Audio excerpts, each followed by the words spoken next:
ladies and gentlemen, we're going to do 9.2. We're going to be talking about series and convergence. So our tasks today are that we're going to understand the definition of a convergent infinite series.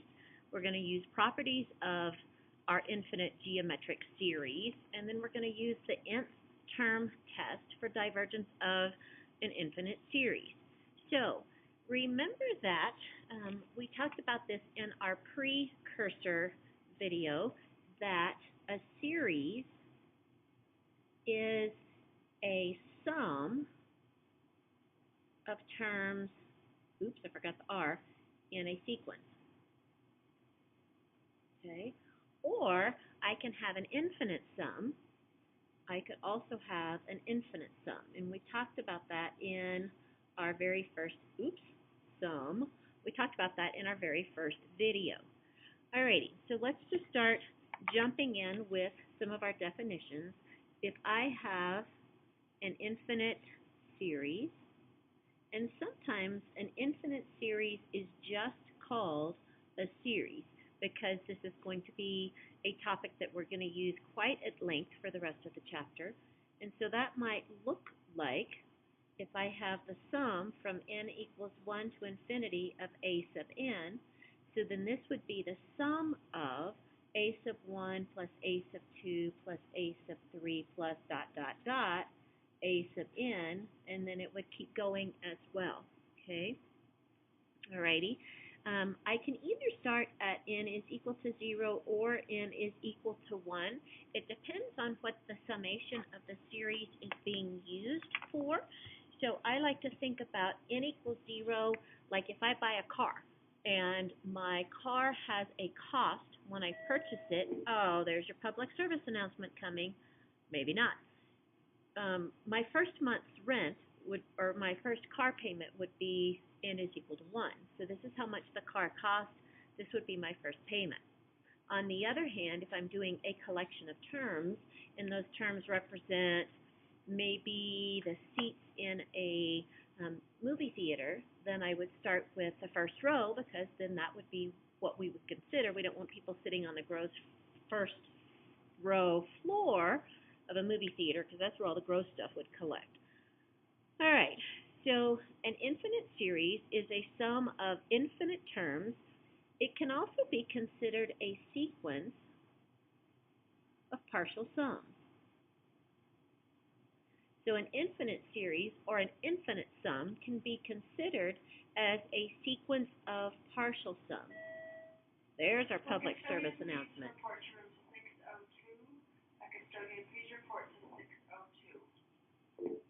I was hoping I could get these done this morning before we started having public service announcements.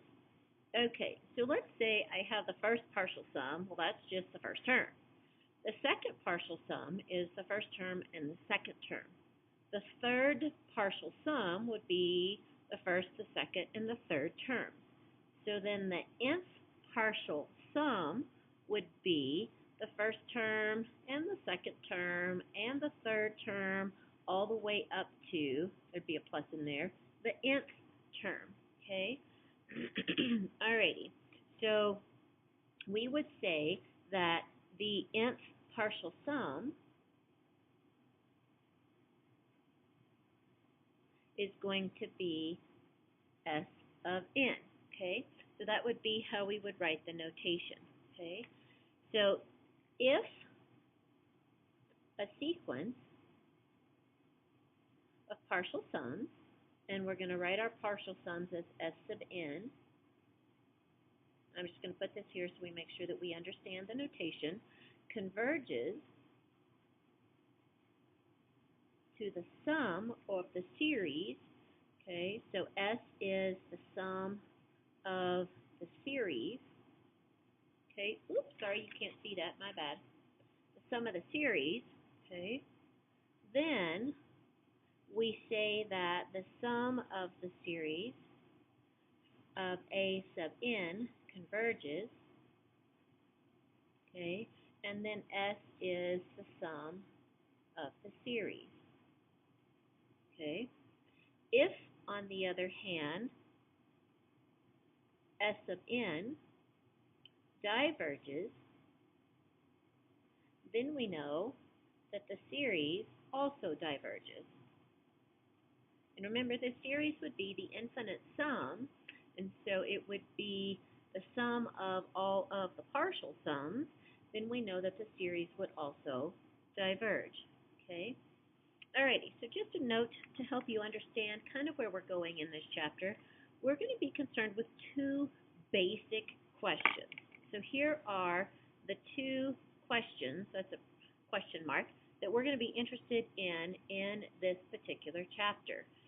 Does a series or a sequence, because we can talk about both, CE, converge or diverge? And then if it converges, what's the sum?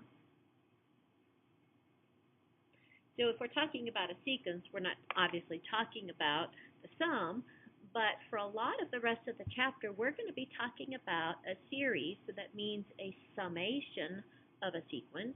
And I want to know, does it converge or diverge? And if it converges, what's the sum? All right. So as we move along, let's just do a couple of examples.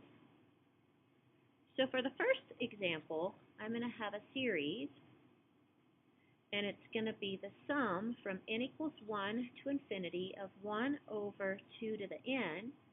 And if I generate those terms, let's see if I can get my paper in the middle, I would have 1 over 2 plus 1 over 4 plus 1 over 8 plus 1 over 16, etc., etc. And then I want to talk about its partial sums. So the first partial sum would be a half. The second partial sum would be a half plus a fourth, which would equal 3/4. The third partial sum would be a half and a fourth and an eighth, which would equal 7/8. And so then my sum is going to equal the sum of the series, the infinite sum of the series is going to equal 2 to the n minus 1. So notice these are my numerators. 2 to the second would be, this is the first term, so 2 minus 1 is 1. And then if I do 2 to the second, which would give me 4, minus 1 is 3. 2 to the third is 8, minus 1 is 7. And then my denominator is going to be 2 to the n. Well, if I want to know if this particular series converges, I'm going to take the limit. So the limit as n approaches infinity of this particular s sub n, and I'm going to use L'Hopital's rule, okay? So I'm going to get, because infinity divided by infinity is the indeterminate form, so I'm going to take the derivative of the numerator and denominator, and I would get the natural log of 2 times 2 to the n, and then I would get in the denominator the natural log of 2 times 2 to the n. Well, those guys all cancel, so the limit as n approaches infinity is 1. Therefore, we can say that the series converges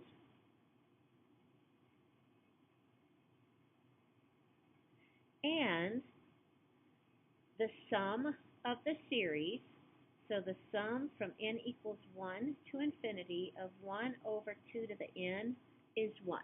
Okay, so the process is going to be very similar for most of the chapter. We're just going to learn cool different tests for our summations as we move along. Alrighty, so for our next example,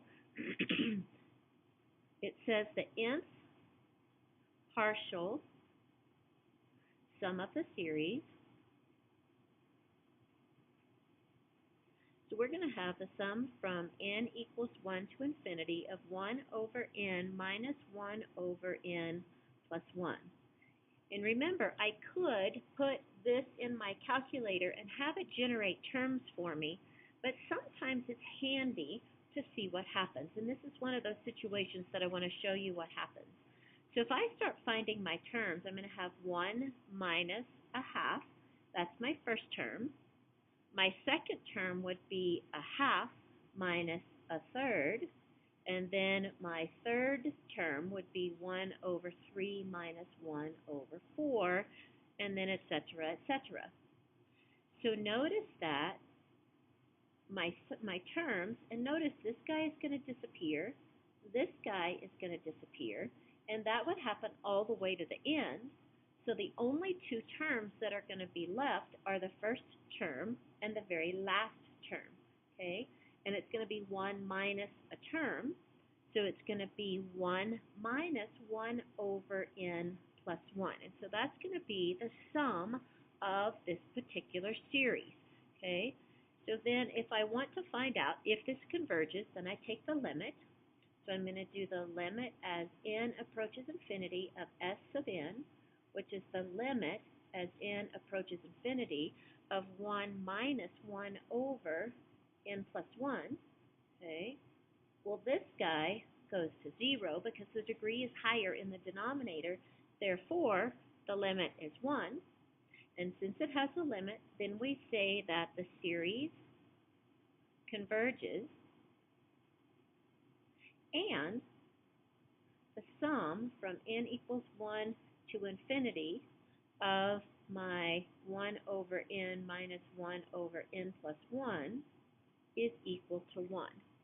So this particular type of series has a very special name, and this particular series is called a telescoping series. Scoping series. And here's why it's called a telescoping series. So notice that all of the terms in the middle will ultimately cancel out, and so the only thing that's left is the first term and the last term. So we would show that the series, a telescoping series, is equal to the first term minus the last term, okay? And so that would happen because all of these intermediary terms would cancel out. So that's what a telescoping series looks like. And since we're talking about a telescoping series, we know that don't use pronouns. The telescoping, my bad, wouldn't want to scar you for life. The telescoping series is going to converge if and only if b of n approaches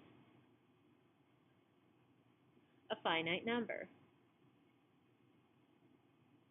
meaning that it can't approach infinity because then technically the limit wouldn't exist, so that's kind of weird. So a telescoping series is only going to converge if it approaches a finite number, and then if that's true, then s sub n, or the series, I'll write it like this, is going to be equal to the first term minus the limit as n approaches infinity of b to the n plus 1.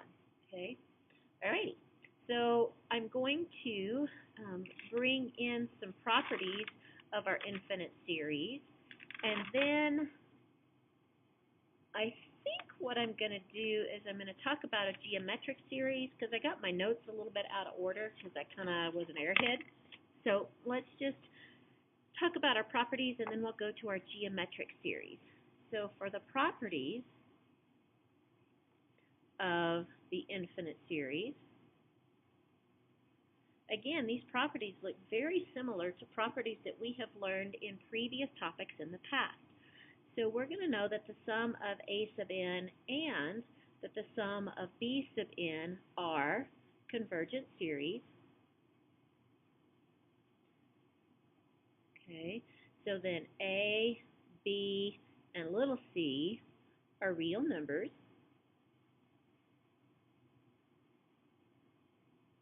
So then the following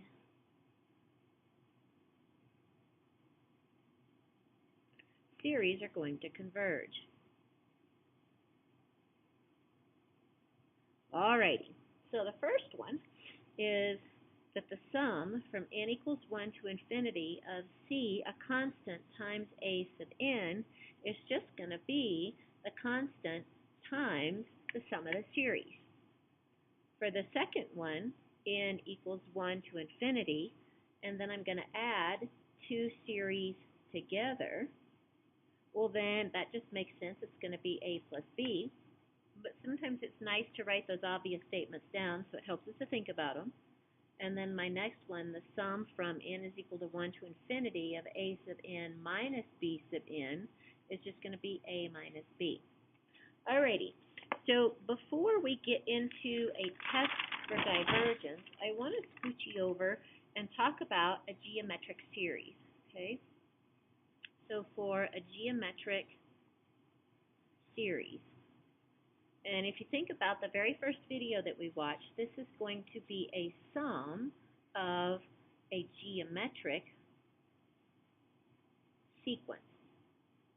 And we've actually already gotten the formula for this, but we're going to go ahead and talk about it. So if it looks like n is equal to 0 to infinity, and again, it could start with the first one. It doesn't have to start with 0. And I have the first term times r raised to the n, where r is my common ratio. And remember, I can find that by doing the next term divided by the previous term, and that would be how I would find r if it's not given. And a, the first term, can't equal 0, because if it did, then that just kind of negates everything else.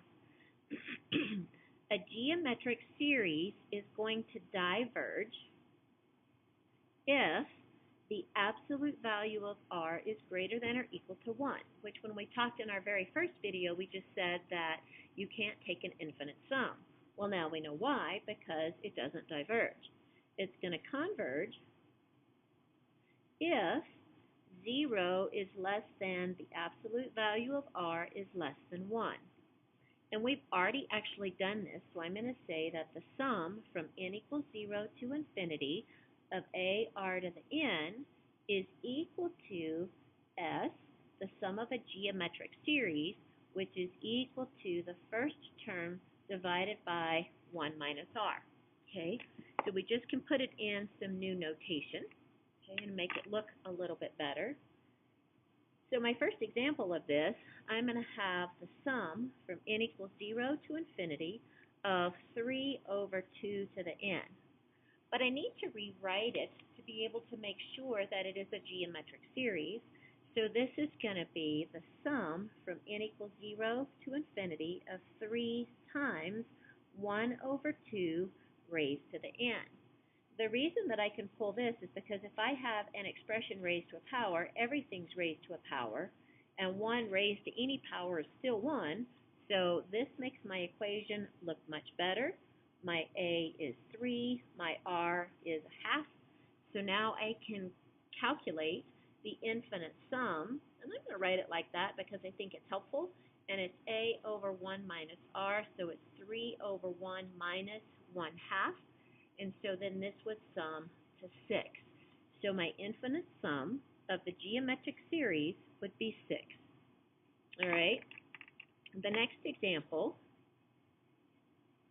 let's say I want to do the sum from n equals 0 to infinity of 3 halves to the n. There's not a value out here, but if I take 3 halves and I raise it to the 0 power, I get a 1, so there really is a 1 there. Okay, but if we notice on this one, I know that my a is 1, but my r is 3 halves, and 3 halves is greater than 1. Therefore, the series diverges, and there's no infinite sum. Sad day. All right, so the next example that I want to do is actually get a different color because I'm kind of tired of those that we've already been using. So I want to use a geometric series to write 0.08 repeating as, oops, my computer went away. There it is. The ratio of two integers. So if you think about what the repeating decimal is, it looks like 0.08, 08, 08, etc., etc. Well, if I write this, it would be 8 over 10 to the second, so 8 of 100 gets here, and then it's going to be 8 over the next 100, 10 to the fourth, oops, that's a plus, and then plus 8 over 10 to the sixth, and then plus 8 over 10 to the 8th, etc., etc. Okay, so this is, and if you guys ever wondered where that comes from, if you're not musical people, that comes from The King and I, one of my favorite all-time musicals. So if this is 8 over 10 squared, this is the initial two decimals. Well, then all of the rest of them are going to be 1 over 10 squared raised to the n. Okay? And remember that a power to a power is multiply. So 2 to the second is going to be 10 to the fourth. 10 to the second raised to the third is 10 to the sixth. 10 to the second raised to the fourth would be 10 to the eighth. Okay? So then my r is going to be 1 over 100. My a is going to equal 8 over 100. So my sum of the infinite geometric series is equal to a over 1 minus r, which is 0.08 divided by 1 minus 1 over 100, which is 100 over 100, minus 1. So then it turns out to be, if you do all this little math, which is fairly polite, then I get 8 over 99. So that wasn't horrible. All right, so the next thing, let me go back a little bit, that I want to talk about is one of our first tests. Okay, so I'm going to put this in a box because this is going to be one of the first tests for convergence and divergence that we learn. And this one is called the nth term test for divergence. Because if it diverges, then it doesn't have an infinite sum. Okay, so the grammar is going to say if the sum from n equals 1 to infinity of a sub n converges, then the limit as n approaches a sub n of a sub n is going to be equal to 0. Okay? If, on the other hand, the limit as n approaches infinity of a sub n doesn't equal 0, then that means then the summation from n is 1 to infinity of a sub n is going to diverge. Okay? Alrighty, so let that soak in for a sec, and then I will do a couple of examples. We only have a couple more and then we'll be done, so not too much longer. So the sum from n equals 0 to infinity of 2 to the n, if I took the limit of 2 to the n as n approached infinity, then I would get infinity, and since the limit doesn't equal 0, then we know that the series diverges. We also know that, oops, and you can't see that, sorry, my bad. We also know that technically the limit doesn't exist, because that would mean that there's really no limit to our sequence. It just increases without bound forever, or decreases out without bound, but this one is increasing.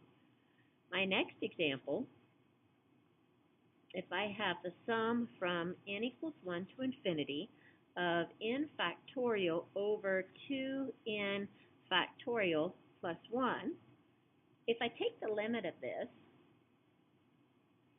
and we'll be practicing these in class, but if I take the limit of this guy, 2n factorial plus 1, and do all of the math, then I get that the limit is equal to a half. And again, since the limit doesn't equal 0, then we know that the series is going to diverge. Okay, so it's not going to have an infinite sum. Okay, all right, and I have one more of these guys. Let me scoot this up a little bit. Okay, so my last little example right here, I want to have the sum from n equals 1 to infinity of 1 over n. If I take the limit, if I do the limit as n approaches infinity of 1 over n, well, I know that this is equal to 0 because it approaches, if we were thinking about it like a continuous function, it's going to approach the horizontal asymptote. And since the limit is 0, that means that it's not divergent. Okay, alrighty. So the test doesn't work because it equals 0, but we can't make conclusions. So we can't make conclusions. So we would have to take another route to determine more information. Alrighty, I have one last example for us, and then we'll be done for today. Yeehaw. Alrighty, so for this particular example, we are going to have a ball, and it is dropped from a height of 6 feet and begins bouncing. We love bouncing balls. Alrighty, the height of each bounce is 3/4 the height of the previous bounce. So we have a lovely little sequence going on, and because I'm not adding, I'm multiplying, I have a geometric sequence. Well, then I want to find the total vertical distance. I want to sum my sequence traveled by the ball. And this is going to be kind of entertaining, so I'm going to do some of the math out because I think it actually helps us to understand a little bit. So here's my handy-dandy graph, and the ball originally starts at 6, and it bounces. So my ball's going to start there, and it hits the ground the first time, and then it goes up 3/4 of that height, and it comes back down. Okay, so then this would be what happens at 2, and then it's going to go up, and it's going to come back down. And this would be the third time it hits the ground, and then it's going to go up, and it's going to come back down, and each time it's decreasing by 75%, okay? All right, so my first number, the distance is 6 feet. Well, the second one, D2, is going to equal the original height times 3/4, and then it's going to be the original height times 3/4 again, because this is the distance that it travels up, and this is the distance that it travels down, okay? And so this is going to equal 12 times 3/4, and we're going to leave it like that for the time being. Then my third distance that the ball is going to travel, it's going to be that first distance right here, okay, times 3/4 times 3/4, okay? So this is the second distance times 3/4, which means this is going to be 6 times 3/4 times 3/4. And so if I do this math, I would get this is 12 times 3/4 squared, okay? And so then what happens is it creates this sequence that looks like this. So it's going to be 6 plus 12 times 3/4, okay? And this is the original height. This is the height of a bounce, the first bounce. And then we're going to sum from n equals 0 to infinity of 3/4 to the n, okay? Because that would be each subsequent bounce. And so I would put this guy in parentheses, okay? Well, then it's just a geometric series, and this goes to 9, by the way, so if you wonder where my numbers are coming from. So then my distance total that the ball is traveling is 6 plus 9, and then times my a sub 1 over 1 minus r, because it's an infinite geometric series, okay, summing to infinity. Here's my r, my a is 1. So then this is going to be 6 plus 9. My first term was, if I do this math right here, it's 1, and then 1 minus 3/4, and then this works out to be 42 feet. So the distance total that the ball is traveling is 42 feet. Alrighty, that is it for today. I will see you.